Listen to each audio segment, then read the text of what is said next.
Warahmatullahi wabarakatuh.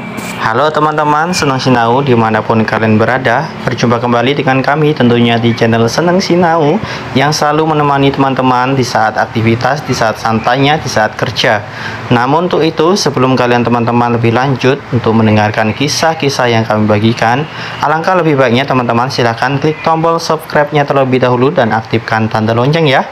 Kami hitungan 1-3. Silahkan klik tombol subscribe-nya. 1, 2, 3. Terima kasih bagi teman-teman yang sudah klik tombol subscribe-nya. Kami doakan semoga teman-teman semua selalu dilancarkan dalam menjalankan aktivitasnya.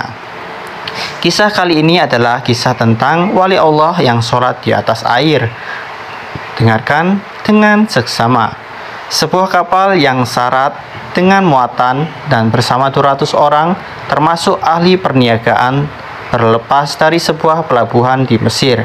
Apabila kapal itu berada di tengah lautan, maka datanglah ribut petir dengan ombak yang kuat membuat kapal itu terombang-ambing dan hampir tenggelam. Berbagai usaha dibuat untuk mengelakkan kapal itu dipukul ombak ribut. Namun semua usaha mereka sia-sia saja.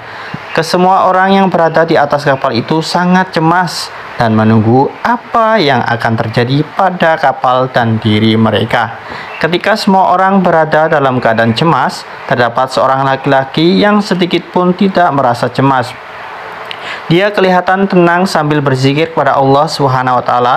Kemudian lelaki itu turun dari kapal yang sedang terombang-ambing dan berjalan di atas air dan mengerjakan sholat di atas air.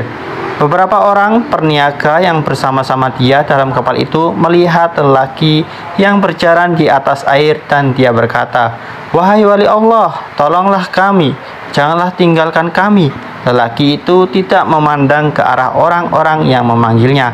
Para perniaga itu memanggil lagi, "Wahai wali Allah, tolonglah kami, jangan tinggalkan kami." Kemudian lelaki itu menoleh ke arah orang yang memanggilnya dengan berkata, "Apa hal?" Seolah-olah lelaki itu tidak mengetahui apa-apa. Peniaga itu berkata, "Wahai wali Allah, tidaklah kamu hendak mengambil berat tentang kapal yang hampir tenggelam ini?" Wali itu berkata, "Dekatkan dirimu kepada Allah." Para penumpang itu berkata, "Apa yang mesti kami buat?" Wali Allah itu berkata, "Tinggalkan semua hartamu, jiwamu akan selamat." Kesemua mereka sanggup meninggalkan harta mereka asalkan jiwa mereka selamat. Kemudian mereka berkata, "Wahai wali Allah, kami akan membuang semua harta kami asalkan jiwa kami semua selamat."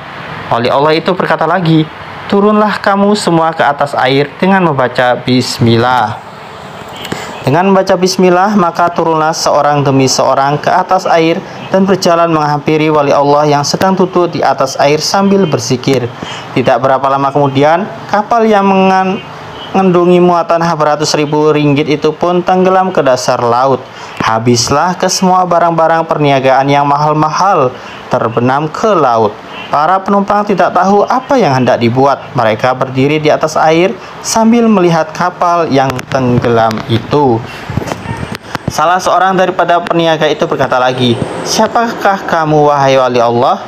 Wali Allah itu berkata, "Saya ialah Awais Al-Karni." Peniaga itu berkata lagi, "Wahai wali Allah, sesungguhnya di dalam kapal yang tenggelam itu terdapat harta fakir miskin Madinah yang dihantar oleh seorang jutawan Mesir." Wali Allah berkata, "Sekiranya Allah kembalikan semua harta kamu, adakah kamu betul-betul akan membagikannya kepada orang-orang miskin di Madinah?" Peniaga itu berkata, "Betul, saya tidak akan menipu ya wali Allah." Setelah wali itu mendengar pengakuan dari peniaga itu, maka dia pun mengerjakan sholat 2 rakaat di atas air. Kemudian dia memohon kepada Allah Subhanahu wa taala agar kapal itu ditimbulkan ke semula bersama harta-hartanya. Tidak berapa lama kemudian, kapal itu timbul sedikit demi sedikit sehingga terapung di atas air. Kesemua barang perniagaan dan lain-lain tetap seperti asal, tiada yang kurang. Setelah itu dinaikkan ke semua penumpang ke atas kapal itu dan meneruskan pelayaran ke tempat yang dituju. Apabila sampai di Madinah, peniaga yang berjanji dengan wali Allah itu terus menunaikan janjinya dengan membagi-bagikan harta kepada semua fakir miskin di Madinah, sehingga tiada seorang pun yang tertinggal. Allahu alam. Itulah sebuah kisah yang menceritakan tentang wali Allah yang sholat di atas air. Semoga kisah ini bisa kita ambil hikmahnya ya, dan kita bisa amalkan dalam kehidupan sehari-hari. Terima kasih, sampai berjumpa di kisah selanjutnya. Wassalamualaikum warahmatullahi wabarakatuh.